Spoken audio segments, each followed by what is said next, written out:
बिस्मिल्लाहिर्रहमानिर्रहीम। Students, welcome to the channel. Exercise 6.6 first year math question number 7 तक हमने पिछली वीडियो में कर लिए थे। क्वेश्चन नंबर 8 से आगे चलेंगे। क्वेश्चन नंबर 8 में है, show that the reciprocals of the terms of the geometric sequence a r square a r 4 form and other geometric sequence. कह रहा है कि अगर आपके पास a r square a r 4 GP में हो, ज्योमेट्रिक प्रोग्रेशन हो, यानी इनका कॉमन रेशियो इक्वल आती है। अगर ये ज्योमेट्रिक प्रोग्रेशन में है तो साबित करें कि इनके रेसिप्रोकल्स भी ज्योमेट्रिक प्रोग्रेशन में ही होंगे। यानी हमने इनके रेसिप्रोकल्स लेने हैं और साबित करना है कि उनकी कॉमन रेशियो इक्वल आती है। तो इनके रेसिप्रोकल्स ले लें। A r square a r 4 a 1 लिखें या ए लिखें की बात है। A one r square a 1 r 4 reciprocals इनके ले लें। रेसिप्रोकल इसके बनेंगे 1/a। उल्टा लें इनको, ये ए है 1/a हो जाएगा, ये 1/a आर स्क्वायर हो जाएगा, 1/a आर स्क्वायर हो जाएगा और 1/a आर 4 हो जाएगा। तो हमने साबित करना है कि ये जो रेसिप्रोकल्स लिए हैं ना, अगर ये ज्योमेट्रिक प्रोग्रेशन में है तो फिर ये रेसिप्रोकल्स भी ज्योमेट्रिक प्रोग्रेशन में ही होंगे। यानी हम साबित करेंगे कि इनकी कॉमन रेशियो जो है वो इक्वल आती है। अगर ऐसा हो जाता है, कॉमन रेशियो इक्वल आ जाती है, तो इससे साबित हो जाएगा कि ये ज्योमेट्रिक प्रोग्रेशन में हैं, ये उसके रेसिप्रोकल्स। अब इसकी कॉमन रेशियो ले लें। कॉमन रेशियो कैसे लेते हैं? अगली रकम को डिवाइड करते हैं पिछली रकम से, इस अगली रकम को इसको डिवाइड कर दें इसके साथ, तो ये आ जाएगा हमारे पास 1/a आर स्क्वायर अगली रकम डिवाइडेड बाई पिछली रकम। इसके नीचे बटे में लगाएं या इस तरह से लिख लें, अगली रकम डिवाइडेड बाई पिछली रकम ये, और उधर अगली रकम डिवाइडेड बाई पिछली रकम। अगली रकम ए आर 4 है डिवाइडेड बाई पिछली रकम ये है 1/a आर स्क्वायर। ये कॉमन रेशियो बन जाएगी। अगली रकम को पिछली रकम से डिवाइड करें तो कॉमन रेशियो आती है। अगर दोनों का आंसर सेम आ गया तो हम कहेंगे कि इनके रेसिप्रोकल्स भी ज्योमेट्रिक प्रोग्रेशन में हैं। ये हो गया 1/a आर स्क्वायर, इसको मल्टीप्लाई करें तो उल्ट जाएगी, a/1 हो जाएगा। इधर भी यही काम करें, 1/a आर 4, इसको मल्टीप्लाई बनाएंगे तो ये आर स्क्वायर ओवर 1 हो जाएगा, उल्ट जाएगी ये a से a कट गया, इधर आ गया 1/r square is equal to, उधर a से a कट गया, आर स्क्वायर से ये 2 दफा आर स्क्वायर कट गया तो इधर भी 1/r स्क्वायर आ गया। तो देख लें इनकी कॉमन रेशियो इक्वल आई है, तो साबित हुआ कि reciprocals are in geometric progression. So 1/a r square 1/a r 4 r in GP. तो साबित हुआ कि ये ज्योमेट्रिक प्रोग्रेशन बनाते हैं। अगर ए आर स्क्वायर और ए आर 4 ज्योमेट्रिक प्रोग्रेशन में है तो उनके रेसिप्रोकल्स भी ज्योमेट्रिक प्रोग्रेशन में ही होंगे। तो यही हमने इस क्वेश्चन में साबित करना था। इसके बाद इसका क्वेश्चन नंबर 9 करेंगे। क्वेश्चन नंबर 9 में है, find n next term of geometric sequence. Geometric sequence की nth टर्म निकालें। तो देखें nth टर्म ज्योमेट्रिक सीक्वेंस की पिछले लेक्चर में हमने पढ़ा हुआ है, वो होती है an is equal to a r power n-1। तो हमने nth टर्म निकालनी है ज्योमेट्रिक सीक्वेंस की, जबकि उस सीक्वेंस की जिसकी वो बात कर रहा है उसकी पांचवी और तीसरी रकम को डिवाइड करें तो 4/9 आता है। हम उस सीक्वेंस की जो उसकी दूसरी रकम है वो a/4/9 है। तो कहते हैं आप उसकी nth रकम बताएं, हमने ये मालूम करना है। तो हमें nth रकम बताने के लिए, nth टर्म बताने के लिए a चाहिए और r चाहिए। a की वैल्यू मिलेगी हमें यहाँ से और r भी हमें इन दोनों को सॉल्व करके मिलेगा। जो मिलेगा उसको हम यहाँ पर लगा देंगे तो हमारे पास nth टर्म आ जाएगी इसकी। अब ये कह रहा है कि a5/a3 4/9 के इक्वल है, यानी उस ज्योमेट्रिक सीक्वेंस की फिफ्थ टर्म को और उसकी थर्ड टर्म को डिवाइड करें तो वो देता है 4/9। तो इसको सॉल्व कर लेते हैं। a5 हमें पता है कि फिफ्थ टर्म जो है वो ज्योमेट्रिक सीक्वेंस में होती है ar⁴। फिफ्थ टर्म ये होती है, और थर्ड टर्म जो होगी वो होगी ar²। जितना यहाँ पर आता है उससे एक कम यहाँ पर लगाते हैं।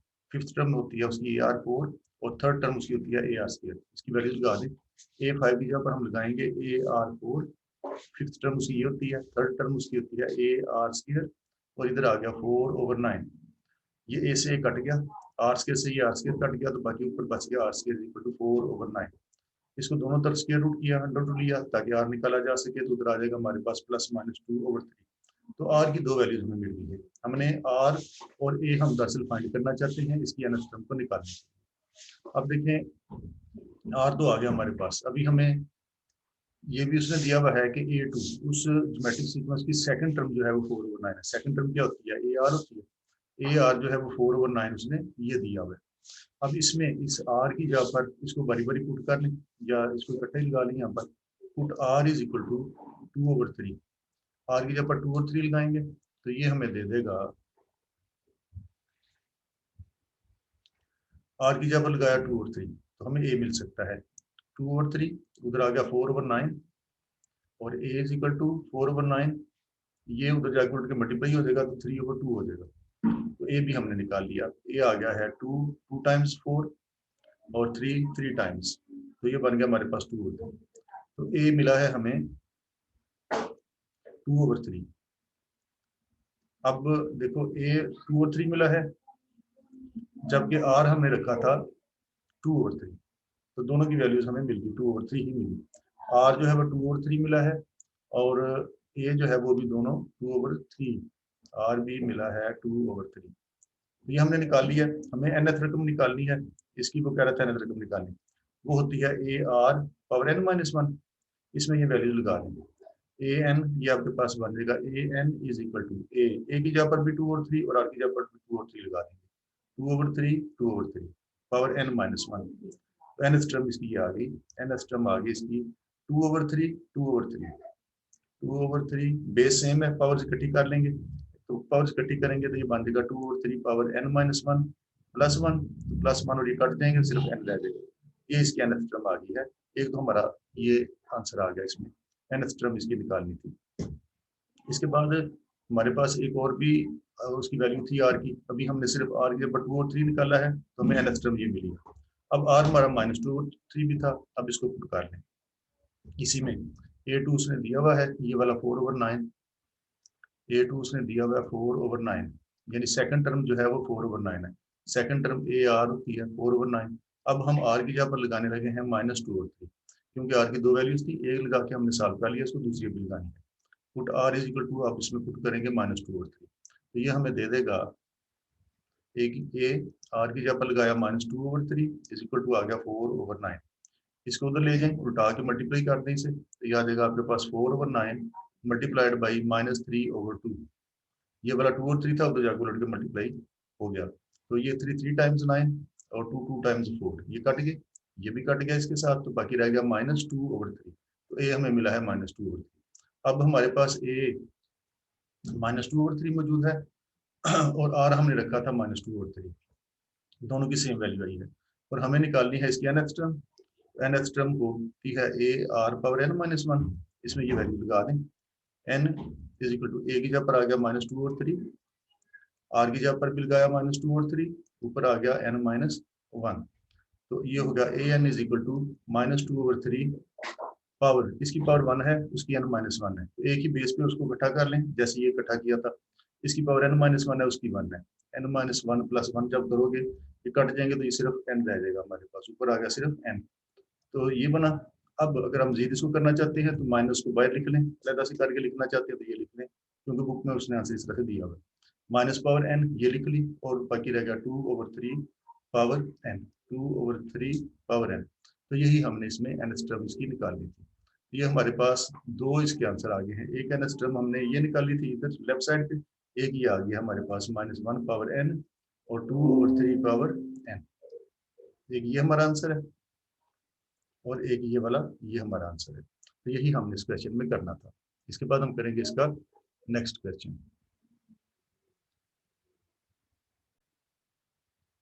Question number 10, find 3 consecutive terms in GP. कहता है ज्योमेट्रिक प्रोग्रेशन में 3 मुसलसल रकमें ने जिनको प्लस करके 26 आता हो और उनको प्रोडक्ट करके 216 आता हो, ये मालूम करें। हमने ज्योमेट्रिक प्रोग्रेशन में 3 मुसलसल रकमें लेनी है, तो ज्योमेट्रिक प्रोग्रेशन का हमें पता है, उसमें पहले रकम ए होती है, ए आर होती है, फिर ए आर स्क्वायर होती है, एंड सो ऑन। हम 3 रकमें लेना चाहते हैं, तो हम ए से शुरू करेंगे, ए लेंगे, एक हम ले लेते हैं ए आर, ए आर, और एक इससे पीछे वाली ले लें ए ओवर आर। अगर हम ये 3 रकमें लेंगे हैं, ये भी मुसलसल भी हैं, जीपी में भी हैं, अगर हम ये 3 मुसलसल ले लेंगे तो हमारा क्वेश्चन बिल्कुल आसान हो जाएगा। लेने को तो हम ए आर और ए आर स्क्वायर भी ले सकते हैं, लेकिन आगे जाके क्वेश्चन की कैलकुलेशन जो है वो मुश्किल हो जाएगी। तो हमने ए ले ली, ए से अगली रकम ए आर, ए से पिछली रकम ए ओवर आर होगी, तो ये 3 टर्म्स हम ले लेंगे ज्योमेट्रिक प्रोग्रेशन में। Let a over r a r square be 3 consecutive terms in GP, be in GP. ये हमने कंसेक्यूटिव टर्म 3 ले ली ज्योमेट्रिक प्रोग्रेशन में। अब वो कह रहे हैं इनको सम करके 26 आता है और इनको प्रोडक्ट करके 216 आता है, तो पहले हम चलिए इसकी प्रोडक्ट कर लेते हैं, इन तीनों को मल्टीप्लाई कर लेते हैं। तो मल्टीप्लाई करके तो हमारे पास आ जाएगा, इनको मल्टीप्लाई करेंगे तीनों को तो ये बन जाएगा हमारे पास a over r into a r square is equal to 216। तो ये वो बात बता रहा है कि अगर इन तीनों को मल्टीप्लाई, ये तीन हमने ली हैं ज्योमेट्रिक प्रोग्रेशन में, तीन मुसलसल रकमें ली हैं, इनको अगर मल्टीप्लाई करें तो वो कह रहा है कि 216 आता है। तो आर से ये हमारे पास आ गया ए ओवर आर ए, और यहाँ पर इन तीनों को मल्टीप्लाई कर लिए, ए ओवर आर ए और ए आर जो तीनों हमने ये ली हैं, ये यहाँ पर सॉरी यहाँ पर सिर्फ आर है, तो हमने ये तीन रकमें ली हैं, ए ओवर आर ए और a r, a over r a और ए आर। अब इन तीनों को मल्टीप्लाई किया तो कहता है 216 आता है, आर से आर कट गया, तो ए थ्री इज इक्वल टू आपके पास आ गया 216।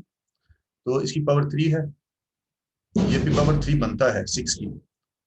तो ऐसा करने से क्या होगा, पावर्स इक्वल होगी तो बेस इक्वल हो जाएगी, यानी ए हमें मिल गया, ए इज इक्वल टू आ गया हमारे पास 6। करना हमने इस क्वेश्चन में क्या है, हमने ये करना है कि ए और आर की वैल्यूज निकालनी है और इन तीनों में लगा के ये तीनों रकमें मालूम कर लेनी है। तो ए तो आ गया है, बाकी रह गया आर मालूम करना। तो वो ये भी कह रहा था हु सम इज 26, अगर हम तीनों रकमों को प्लस करें तो ये 26 आंसर देती है। तो सम कर लें इसको, a over r plus a r is equal to 26, ये उसने दिया हुआ है। तो ए इन तीनों में मौजूद है, ये कॉमन आ गया, ए हम निकाल चुके हैं, आर हम निकालना चाह रहे हैं। अब ए कॉमन चला गया तो वन बाकी रह गया, 1 ओवर आर, यहाँ पर रह गया 1, यहाँ पर रह गया आर इज इक्वल टू 26।